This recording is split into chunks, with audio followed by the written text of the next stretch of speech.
Here we are in the old bracket, the old footage review zone. So we're going to be reviewing some footage between me and Glover. Glover is a fairly strong mouse shooter Gogo player. He got 4th in our last tournament out of 14th, so he had to beat a lot of people, and I enjoy playing with him. So let's get into this. So the concept, you've already seen one of the mechanics. Both of these players are going to be shooting onto their own board. Anytime they clear everything on their board, they win. They can also win by hitting their opponent directly. And anytime you form a sandwich, so in this case, there was a pig here, and then a cat here, and then a pig here. Anytime you make a sandwich like that, you'll create a solid line of color. So that can help you manage your board, or it can create accidents for you. It's kind of neat. It's a fun little mechanic. Anytime you make a match, so in this case, if you match this ape to this other ape, you will clear them and get them off your board. And let's get into it a little bit more. So you can shoot directly off the center line at your opponent. We're gonna play a little bit of volleyball here. And as you can see, when you add pieces to another shape or delete them, it changes the angular momentum of the volume that you just shot at. So because we've been shooting on this shape, it's now changed its momentum, and now it's drifting down and kind of threatening my person right here. But because nobody's interacted with this shape up here, it's just going to drift back and forth over and over and over again. So already, like, a little bit of pressure is on me. But you can see that you can block and maneuver pieces by tapping them with their piece.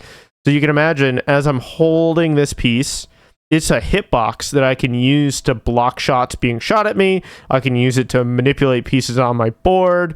When you shoot a piece, you're locked into an animation of you having thrown the piece, and you no longer have a protective hitbox in front of you. That's going to come up as players shoot and interact with each other. So Glover was facing the wrong way. It hit him, directly. And you don't have to play your board too much. You can just visit violence on your opponent. Here we have a typical start sequence of play where rather than...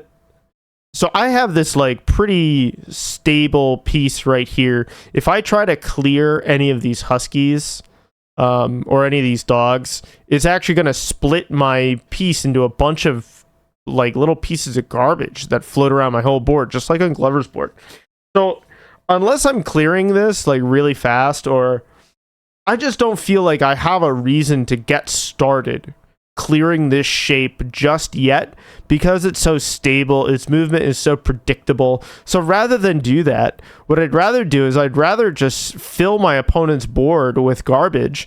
And the best way to do that is to find an uncontested region of space on my opponent's board to repeatedly shoot dominoes.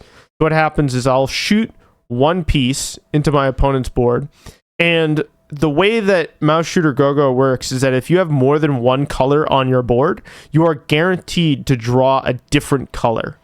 So what that means is that I can just sit here and I can just shoot dominoes into my opponent's board. My opponent's board is full of garbage, and now I'm free to clear all this stuff up here while my opponent is distracted by all these stupid little pieces of garbage that are floating all over their board. I don't have to worry about their pressure if they're locked down in a very complicated board. And as you can see, because the shapes overlap with each other, it can be very difficult to see what's going on or to defend yourself against this onslaught of shit.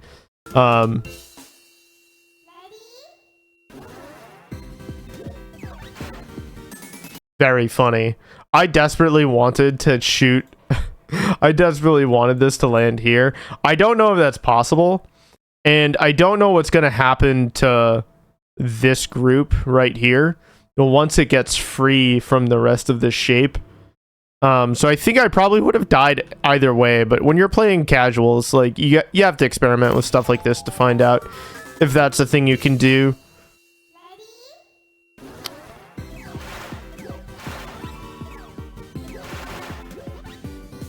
So right here, you know, with so few colors on the board and such easy access to them, I feel like racing for an all clear is really good. After I got here, I think... I'm not sure what was going through my head. I'll be honest. I think I expected... Since Glover's free right now, so this is the free aim mechanic. And so normally by default, your character strafes, always facing your opponent. But you can press a button to release that and make your character face any way that you're moving in. And so I expected Glover to start aiming down here, and then I could shoot at him. Because I assume he probably wants to catch up with me on my race. I also, like, this piece is, like, floating around, like, back and forth kind of fast. And I was a little afraid of also becoming free and clearing it. Especially since, like, right now, I have to wait for it to start moving back before I can even think about moving down. Because I need to block it with this ball.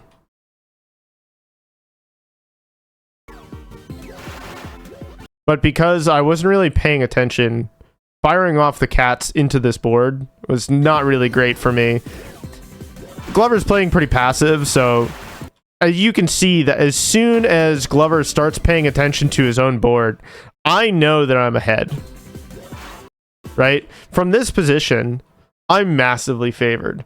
Because even if Glover clears this, these apes, and then he has to clear this stupid pig, hitting a single orb is actually harder than you think, and it's going to take some time.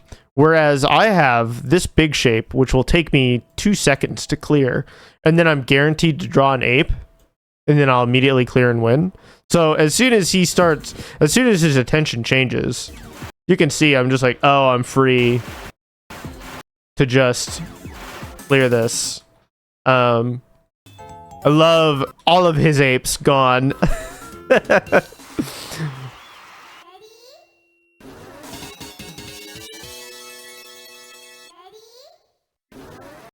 Okay, so this is an interesting board.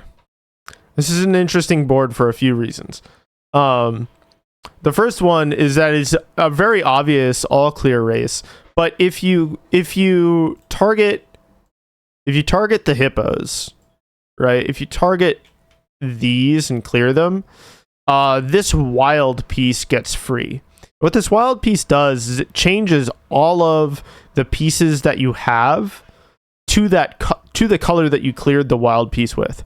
And because of the way that drawing pieces works, you draw your piece after the state of your board is checked. So what that means is so if I hit this wild piece with this hippo, it will change all of my pieces to hippos, and then it will check the state of my board, and it'll say, hey, you only have hippos on your board. I'm going to give you a hippo, and then you win. However, because of the position of this wild orb, if you go down here, and then you're free, you hit free, so that way you can target up. Now your opponent has the easiest shot in the world to hit you directly. So you probably don't want to do that, especially since shooting locks you in position. And because you have to be free in order to hit this one right here. So as soon as we enter this state, I'm aware that it's going to be difficult to consistently hit this single cat. But also, there's a chance that either one of us could randomly get it, right? Oh, you're welcome, Automaton. I hope you're enjoying it. But what I would rather do is rather than chase down these single pieces, it would be much faster and much simpler for me to just start shooting dominoes into my opponent's board. Whoops. There we go. We did it, chat. That's what I'm going to do, is I'm just going to sit up here. I'm just going to fire some dominoes. When I draw this panda, I'm aware that it's going to be very difficult for me to fire that panda into my opponent's board without accidentally hitting pieces I've already contributed to his board. So in that case, it makes sense for me to sort of mill around, try and line up a good shot. I didn't want to commit here because with the amount of chaos that's going on my board, if I'm locked down clearing these pandas and then these suddenly come up and hit me on the back, then I lose. So I really didn't want to commit to my shot just yet, which is funny because it turns out that my opponent already could not manage the noise on his board. This board, I feel like this board is a little too complicated and chaotic to start clearing it immediately. And so I just start firing off dominoes. And the reason I don't feel comfortable targeting this stuff up here is because in order to shoot at any of it, you have to be facing away from your opponent, and then they can fucking shoot you. And then you'll be sad.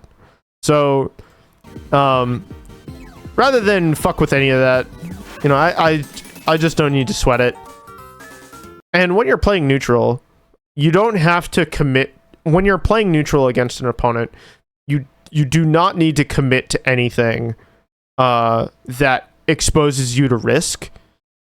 You just don't have to. Unless they're ahead. I love this level. It's a fucking pretzel. Look at this thing.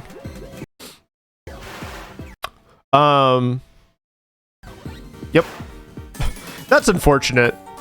That could happen to anyone. So I'm scooting down. I would really like to hit this hippo or hit this hippo. And it's all of the shapes are moving down. And I also love pretzels. All this is moving down, and I would love to hit it, but unfortunately there's already something coming in here, and it's very easy. So like if I step back, right?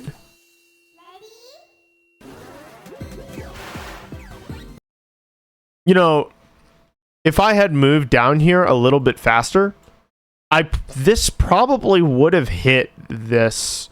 And I probably would have been fine. But because I hesitated, I really struggled to survive here. And by which I mean I failed. If I had just moved with a little more confidence, I probably would have lived. I hate this level. So if you want to speedily clear this in like a reliable way, I think you have to hit this bear. Or this bear. If you hit this lower one's like less ideal. Just be confident. It's true. It's just that easy. I would rather hit this one because I want to get as much value out of this wild orb as I can. But then I have this free floating domino that I don't like. And in the meantime, I have to, if I want to hit the top one, I have to face up, which exposes my side to my opponent. If I hit this bottom one, then I get less value out of this X. I'll actually keep both cat and panda in my color pool. Whereas if I clear the top one, then all I have is bear and cat. So I eliminate a color if I take the top and then hit the wild. But it's like such an overcommitment. And why overcommit, right? Instead, we're going to play neutral with our opponent. And now my opponent's board is actually, in some ways, worse. Because now, instead of bouncing... So this shape is just going to placidly bounce back and forth up here. I don't have to worry about this fucking thing. It doesn't bother me. It's just chilling. And in the meantime, while my opponent is dodging and trying to clear all this shit up here, I'm free to continue shooting at him or making dominoes or all sorts of stuff.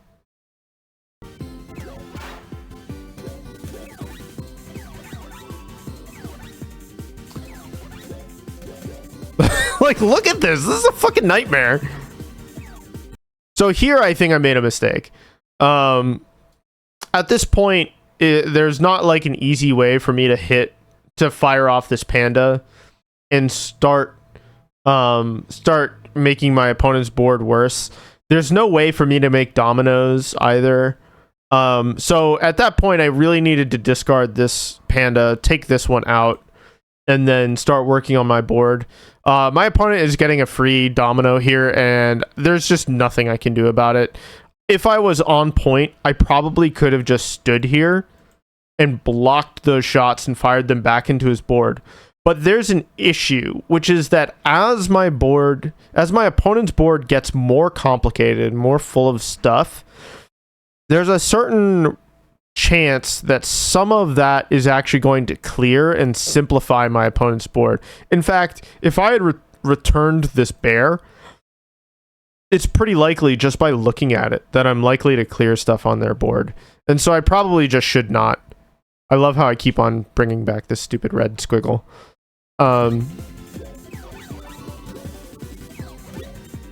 So I'm like not getting a whole lot of value by shooting stuff back into my opponent's board. I think I'm trying to get to this wild shape and failing. But finally, I'm able to get this shot on my opponent. The squiggle's name is Jerome. Yeah. So I see Glover is really focused on clearing all of this stuff. He's changed his position, which is not. It does mean that if he moves up, if he tries to move up from here, then he exposes part of his sprite, and then I'll be able to hit him.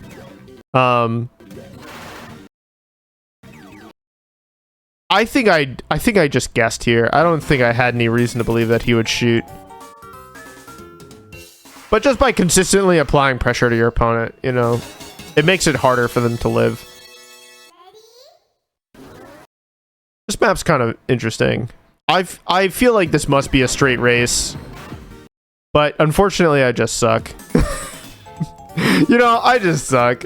I shouldn't have... I should have been fine. So this is a skill shot competition. If you're just on point, you put a pig here, and then all of them clear. And then if you put an ape here, all of the apes clear. And then you only have one color left, these cats, and then you clear them, you win. The main issue with this is that after you clear the pigs, the angular momentum of the remaining shape changes. And that makes this second shot much harder to make. Bear in mind, it also bounces back and forth, which means that you have every reason to begin shooting dominoes into your opponent's board. However, I don't know. I haven't made up my mind on this board. I don't know if you should race or not.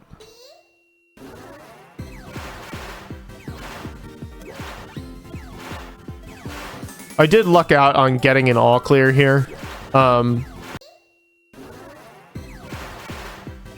So this is pretty lucky. I feel like hitting that ape.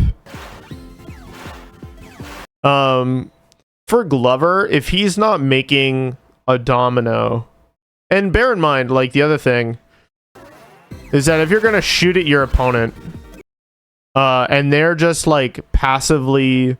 If they're passively facing you, then they're ready to just block shit. They're ready to just interact with you. They're not distracted. They're going to be difficult to both shoot at and get free dominoes on. So in that sort of circumstance, you have to consider like, okay, I should probably either juke them by like running down and then trying to sneak a domino in here, or I need to focus on my own board. And Glover's board also, he kept these pigs, and sometimes being behind on colors is to your advantage, because you know that if you make a domino on your opponent's board and one of them contains the color that they eliminated, then they're not going to be able to clear it until they draw that new color, which may be a few draws down the line. However, like, I needed multiple dominoes on my board for that to like matter. You've already seen this board. I got a pretty good race here, but my board's empty and it's pretty stable. So I just figure, you know, like, why not harass my opponent? Sometimes I like, one of the reasons why I like doing that. So if you see right here, so look at how I take this. Once I get here, I never had to change my position. I am always facing my opponent. So if I want to chase after, if I chase after this group of cats right here, all these cats are going to be moving down. If I chase after this cat, then I'm going to leave this whole section of my board uncontested. And if I leave that whole section of my board uncontested, then I'm free to make dominoes onto my opponent's board. Then, I'm sorry, if I leave this huge area uncontested by my for my opponent, then my opponent's free to shoot dominoes into my board, which I do not want. But because my opponent's board is more complicated than me, right? I'm now free to start attacking them and start building dominoes on their board. And you notice they would love to start putting pieces onto this shape. However, the nature of their own board protects my pieces, which lets me attack them. So I can build offense based on what my opponent's up to or what the fuck is going on their board. And look at this. It's a sea of garbage. It's a sea of garbage, and my board's nice and clean.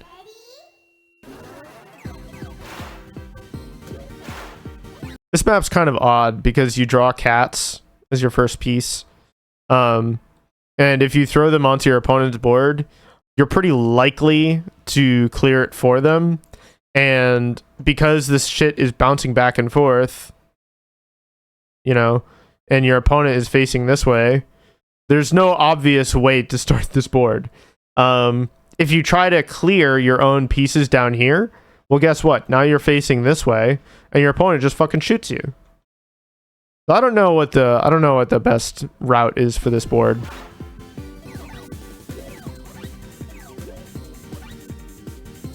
And you can see we're playing a little bit of neutral. Glover's board is slightly more complicated than mine, so I have the advantage here as we do this little stare down. This is pretty typical. The one thing you want to do, the one thing I want to emphasize here, is that if we're standing this close together, you do not want to shoot. If you shoot here, not only will your piece ricochet off me, but now you're locked in the shooting animation, and then I can just shoot you back, and then I win. It's just, you get up close and you just get into the stare down, and that's okay. But now my opponent has to fucking fuck around with those things. I do have an issue where if I have to be careful here because I have to move down, and I want to ideally do it while strafing, so that way this collides with this husky or this Akita, and then it will move the shape down. However, the further I move down, the more space I'm going to give up to my opponent. And as they get this space, they're going to use that to get opportunities to fire dominoes into my board. I actually didn't strafe. I used the free. I sort of lucked out. this shape right here actually blocked my opponent. I actually thought I was going to go up here. So I really get away with it. And I use this opportunity to start building dominoes. In fact, I can play a little bit of neutral. I have a free clear here, but this is pretty bad. Like, my board's really chaotic. It's more chaotic than my opponent. I'm having a hard time applying pressure to my opponent's board. But if you have like a little bit better chops at like avoiding bubbles than your opponent, then you might do okay in that sort of situation. The person who beat me in tournament, Runispism, is actually very, very good at managing super chaotic boards. So here we have a really straightforward race. It can be that simple. The main thing you'll notice is that you have to react. If your opponent moves up to clear these pigs, then this whole section of their board is empty, and you can just start shooting. And if your opponent retaliates after clearing here, they have to be careful, because they really would like to they would prefer to hit these cats. And the reason is because if they hit these pigs and they open up avenue to this, open up the way to this wild, then they might accidentally wild your whole shape, and that's no good for them in the slightest.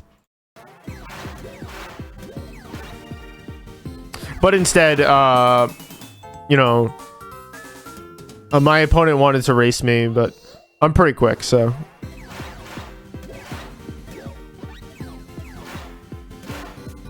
So I had like a major issue here, which is that as I made a mistake. I probably did not need to start working on this shape.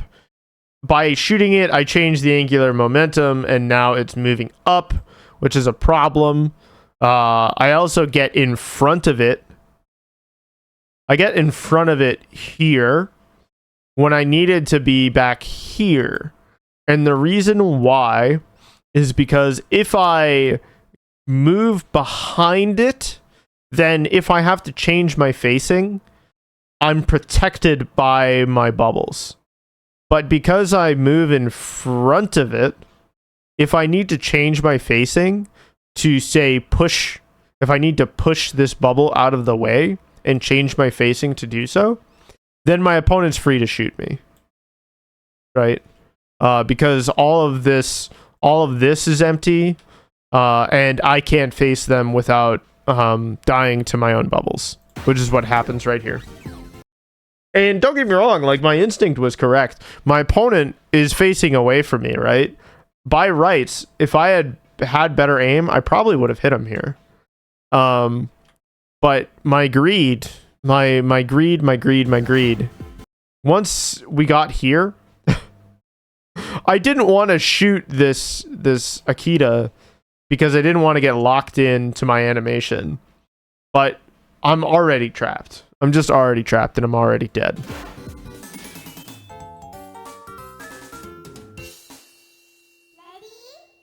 Okay, so this level.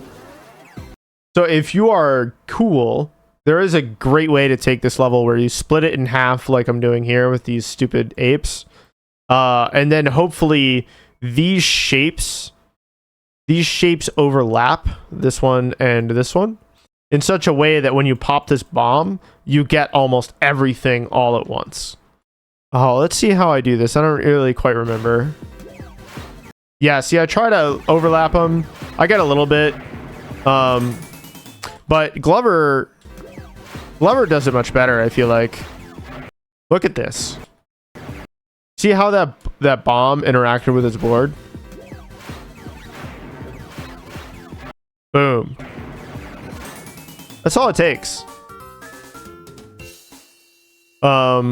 Being really consistent on this level is probably pretty difficult. But there is a good way to practice this. So if you get this replay off of Fightcade or wherever you find it, you can actually save a state from a replay and open that state to practice a given board, which I have not done because I'm very fucking lazy. All right, back at the pretzel. Nothing to say here, really. You sort of don't want to... You sort of want to, like, maintain your distance and respect that shape a little bit. Sometimes I like to race.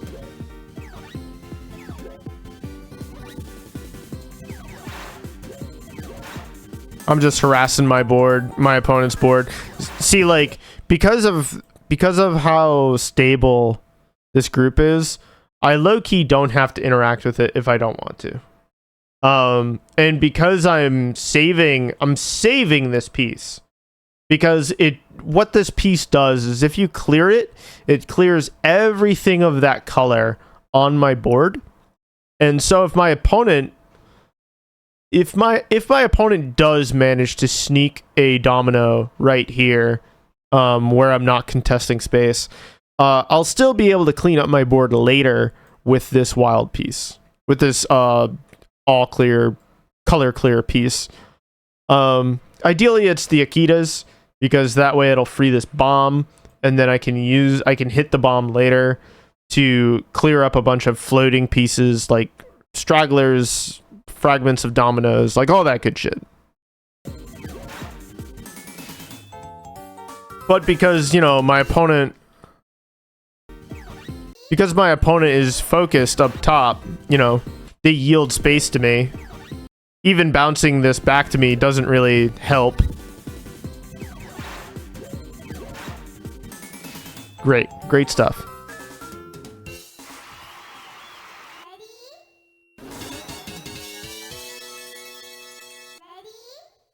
All right, this level's funny.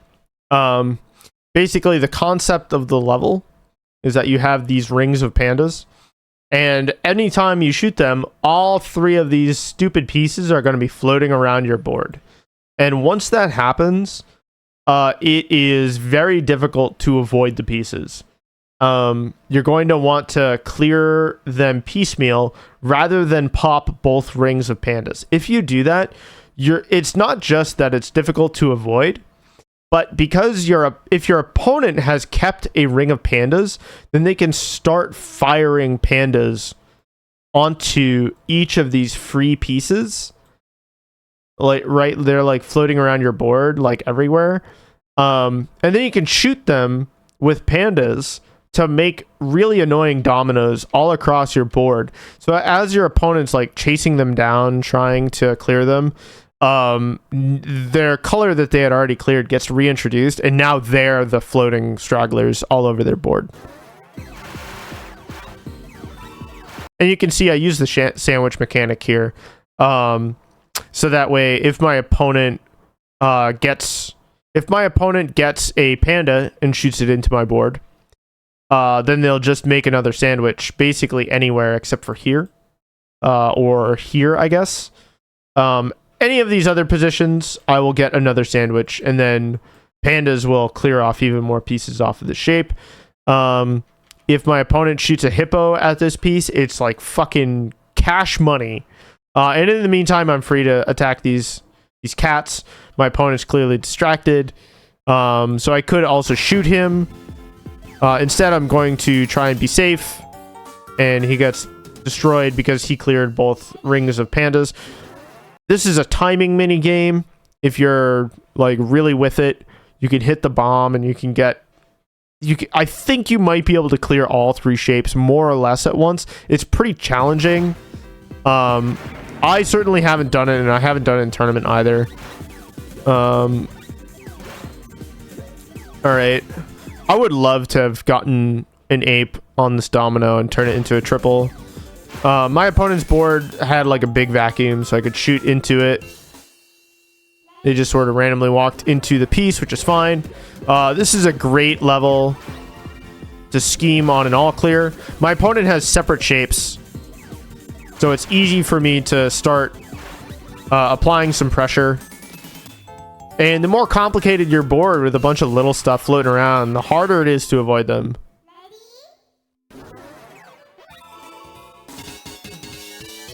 So like being ahead in the all clear race almost does not matter.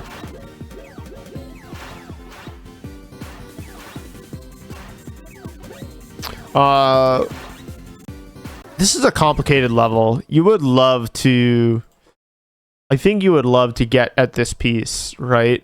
But there's just no easy way to do it. The way that it drifts back and forth is like left to right, right? No, it's up and down, but it's moving so slowly, and it starts moving down rather than starts moving up, which means that you have to find a way to bounce it up, and then you swoosh around and then get this. Very difficult. And in the meantime, you have like an opening up here. I feel like it's almost better to harass your opponent.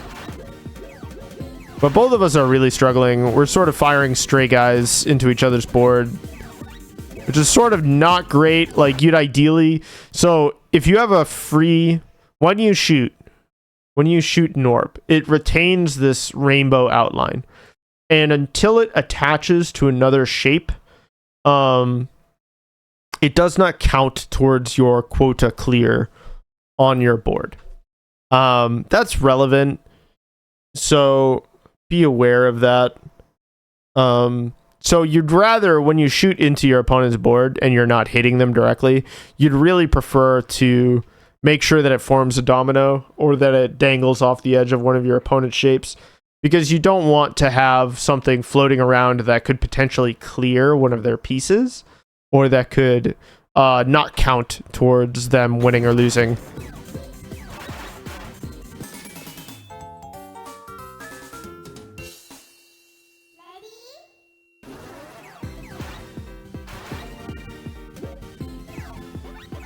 I don't have much to say about this. I sort of luck out here. I knew, because my opponent is attacking me, right? I can't spend a whole lot of time aiming at this ape. So rather than do that, I really do Hail Mary shoot it and hope that they'll intersect somehow. I'm not necessarily like aiming for it. I'm just kind of putting it out there. And then you see that I snap immediately to face more towards my opponent. So that way I'm a little safer. But I don't turn free off. Have a repeat. Familiar board. You know, anytime you face away from your opponent is danger time. That's the opportunity that you're going to give them to attack you directly. So you have to make sure that you have something between you and your opponent, or that they're distracted by something else. So that way you survive, right?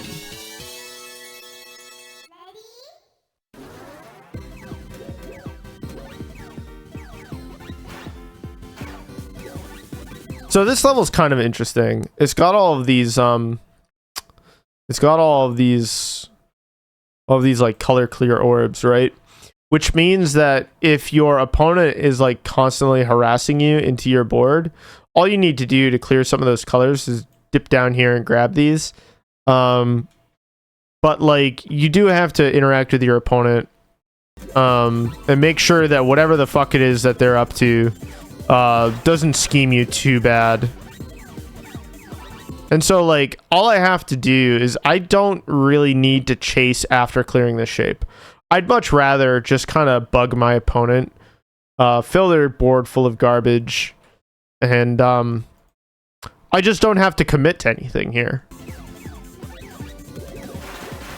But I sure did misplay this.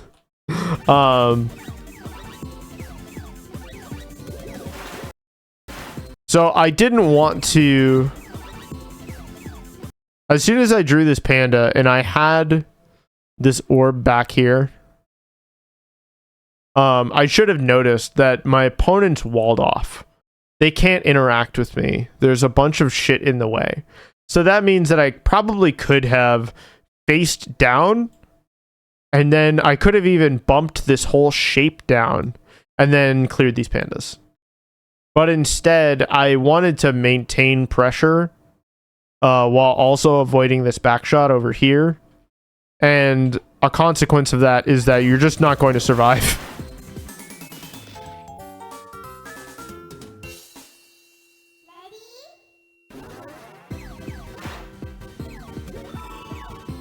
I gave my opponent a gift, but they squander it. No big deal.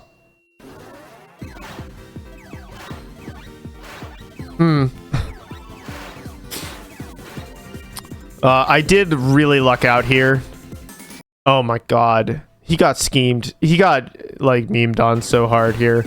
So, alright. So, I do have the awareness to just keep firing here. After that wild orb, I really need to introduce new colors to his board, so that way he does not all clear and just win. So I start firing this shit on here, and he quite reasonably is just like, yo, I got a bunch of fucking cats. I'm gonna go clear them, right? But unfortunately, since I cleared the cats, or after the cats clear, that changes the angular momentum of the remaining pieces. So they can go. It's not that I know that they're going to head up this way, but they just are inherently unpredictable when a small group falls off of a large one like this. And then he's locked out of dealing with it because he and I shot at the same shape. You can sort of scheme your opponent this way if you're like really, really on top of it, but I think this was largely unintentional on both our parts. That's because I'm a gooba.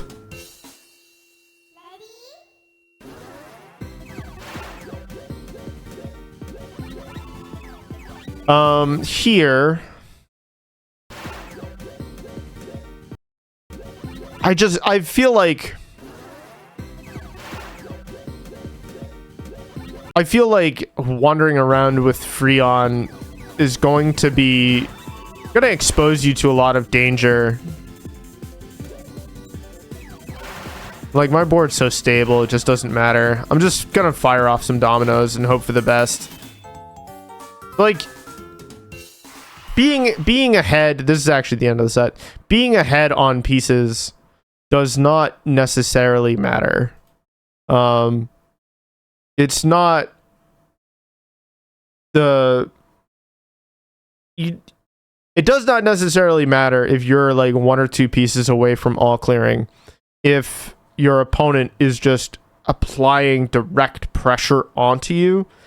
It's really about it's as much about the shape of your board, the relative position of both characters to all the shit on their boards, as well as their ability to attack into your opponent's board. You want to control space, but you also, it's only until you've established control over your opponent's board relative to the amount of actions you can take on your own board. That's the part that matters the most.